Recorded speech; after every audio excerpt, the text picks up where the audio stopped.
hubo un solo primer homínido, o varios al mismo tiempo. Durante la mayor parte de la historia de la Tierra, el ser humano no existía. El mundo giraba sin nosotros, respiraba sin nosotros, evolucionaba sin nosotros. Hace más de 7 millones de años, África era un continente cambiante, impredecible, vivo. Bosques densos se alternaban con sabanas abiertas, las lluvias llegaban y se iban. Los ríos cambiaban su curso, los lagos aparecían y desaparecían. Nada era permanente. En ese mundo antiguo vivían primates que no sabían que estaban a punto de iniciar uno de los procesos más complejos de la historia natural. No eran humanos, no eran todavía homínidos, como los imaginamos hoy. Eran animales adaptados a los árboles, al equilibrio, a la vida entre ramas. Pero el planeta cambió. Los bosques comenzaron a fragmentarse. Los espacios abiertos crecieron, y algunos de esos primates se vieron obligados a descender al suelo. No fue una decisión consciente, fue una respuesta a la necesidad. Al bajar de los árboles, el cuerpo tuvo que adaptarse. Caminar sobre 2 piernas ofrecía ventajas inesperadas. Ver más lejos, liberar las manos, recorrer mayores distancias con menos gasto energético. Pero esta transformación no ocurrió una sola vez. Durante décadas, la ciencia buscó un único ancestro, un primer eslabón claro, una figura fundacional, el primer homínido, el origen absoluto. Hoy sabemos que esa idea era incorrecta. La evolución humana no comenzó con uno, sino con varios, en distintas regiones de África. En distintos momentos surgieron múltiples especies que experimentaban, cada una a su manera, con nuevas formas de caminar, alimentarse y sobrevivir. Algunas eran pequeñas y ligeras, otras más robustas y fuertes. Algunas mantenían rasgos claramente simiescos, otras comenzaban a parecerse, vagamente, a nosotros. No existía una línea clara que separara lo que era humano de lo que no lo era. Existía una zona gris enorme. Durante cientos de miles de años, varias especies convivieron sin saberlo, compartiendo un planeta que todavía no tenía nombre para ellas. Cada una representaba un experimento evolutivo distinto. Algunas prosperaron durante un tiempo, otras desaparecieron rápidamente. Algunas dejaron descendencia, otras se extinguieron sin dejar rastro visible. La evolución no estaba siguiendo un plan, estaba probando posibilidades. Mientras una especie desarrollaba una postura más erguida, otra perfeccionaba su capacidad para trepar. Mientras unas comenzaban a cambiar su dieta, otras se especializaban aún más en lo que ya conocían. El resultado no fue una sola humanidad naciente, fue un mosaico, un mundo donde el concepto de primer humano simplemente no existía. Y sin embargo, de todas esas formas de vida, solo una historia llegó hasta nosotros. África, el laboratorio de la evolución humana. África no fue solo el lugar donde surgieron los primeros homínidos, fue algo mucho más complejo. Fue un laboratorio vivo. Durante millones de años, el continente africano estuvo sometido a cambios climáticos extremos. No cambios lentos y previsibles, sino ciclos abruptos de humedad y sequía, expansión y contracción de ecosistemas. En un mismo lugar podían existir, en distintos momentos, selvas densas, sabanas abiertas y regiones casi desérticas. Este escenario obligó a las especies a adaptarse o desaparecer. Y los homínidos no fueron la excepción. En este entorno surgieron varias ramas evolutivas casi al mismo tiempo. No estaban separadas por océanos ni por continentes. Muchas coexistieron a pocos kilómetros unas de otras. Algunas habitaban zonas boscosas, donde los árboles aún ofrecían refugio y alimento. Otras se aventuraron a las llanuras abiertas, donde el peligro era constante y la supervivencia dependía de la observación y el movimiento. Cada grupo desarrolló estrategias distintas. Unas mantuvieron brazos largos y cuerpos adaptados a trepar. Otras comenzaron a modificar la estructura de la cadera y las piernas para caminar largas distancias. No había una forma correcta de evolucionar solo.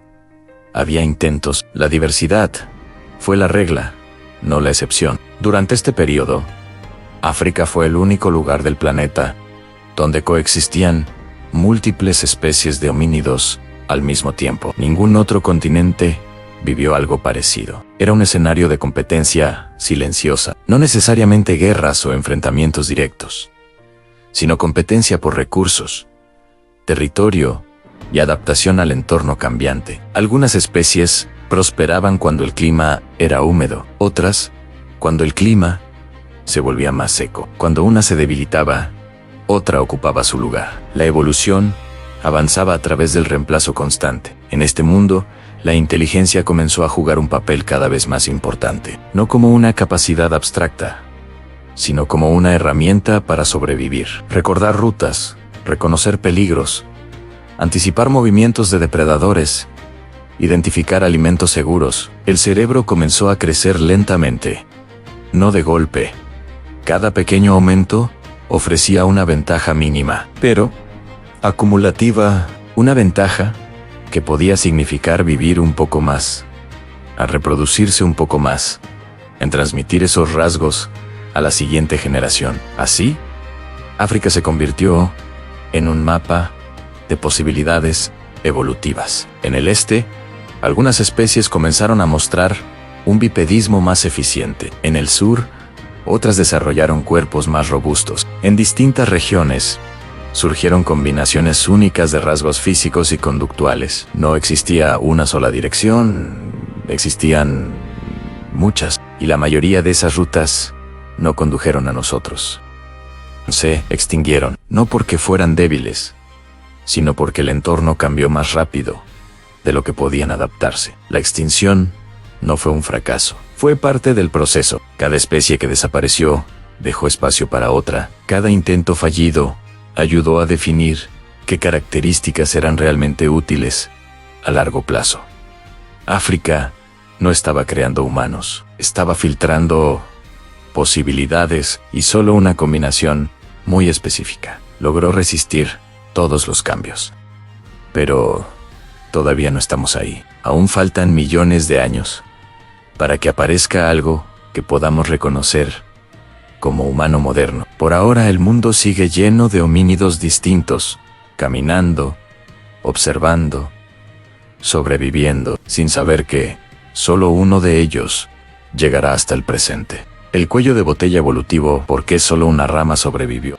Durante millones de años, África fue hogar de muchas especies de homínidos, pero ese mundo diverso no duraría para siempre. El planeta entró en una fase de cambios cada vez más extremos. Las temperaturas comenzaron a oscilar con mayor intensidad, los ciclos de sequía se hicieron más prolongados, las lluvias más impredecibles, bosques que durante miles de años habían sostenido la vida desaparecieron. Las sabanas se expandieron, las fuentes de alimento se volvieron escasas. Este fue el inicio del verdadero cuello de botella evolutivo. Ya no bastaba con sobrevivir en un entorno específico. Ahora había que resistir múltiples entornos cambiantes. Muchas especies no pudieron hacerlo. Las más especializadas, aquellas perfectamente adaptadas a un solo tipo de hábitat, fueron las primeras en desaparecer. Sus cuerpos eran eficientes, pero rígidos. Cuando el mundo cambió, no pudieron cambiar con él. Otras especies resistieron un poco más, pero finalmente también sucumbieron. Cada extinción redujo el número de ramas del árbol humano. La diversidad comenzó a colapsar, y en medio de ese colapso, una característica se volvió decisiva: la flexibilidad, no solo física, sino mental y social. La rama que sobrevivió no era la más fuerte, ni la más grande, era la que podía adaptarse más rápido. Podía cambiar su dieta, podía modificar su comportamiento, podía aprender. El uso de herramientas simples comenzó a marcar una diferencia enorme. No eran armas sofisticadas, sino piedras afiladas, palos, objetos improvisados. Pero esas herramientas ampliaban las capacidades del cuerpo, permitían acceder a nuevos alimentos, reducían el riesgo frente a depredadores. La cooperación también se volvió crucial. Los grupos comenzaron a organizarse de forma más compleja. Compartían comida a los más jóvenes, cuidaban a los heridos. Por primera vez, sobrevivir dejó de ser un esfuerzo individual.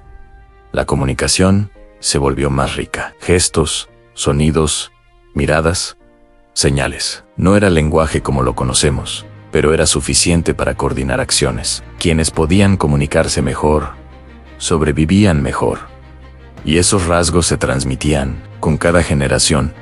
La población se reducía, pero se volvía más adaptable. Este proceso no fue rápido. Ocurrió a lo largo de cientos de miles de años. Pero el resultado fue claro. Cuando el polvo se asentó, cuando el clima dejó atrás su fase más caótica, casi todas las ramas habían desaparecido. Quedaba una, no perfecta, no invencible, pero extraordinariamente flexible. Esa rama no sabía que era la última, solo seguía adaptándose. Con el tiempo, comenzó a expandirse fuera de África. Exploró nuevos territorios, enfrentó climas desconocidos y sobrevivió. No porque fuera superior desde el inicio, sino porque aprendió a cambiar. Ahí nació la verdadera historia humana, no en un momento único, no en un individuo, sino en una sucesión de decisiones adaptativas acumuladas durante miles de generaciones. Venimos de muchos, pero seguimos siendo pocos. El hecho de que estemos aquí hoy es el resultado de una cadena de supervivencia increíblemente frágil. Y basta con imaginar cuántas veces estuvo a punto de romperse para entender lo improbable que es nuestra existencia. Este documental forma parte de una saga. Puedes encontrar los capítulos anteriores y siguientes en este canal. Reescribamos nuestra historia.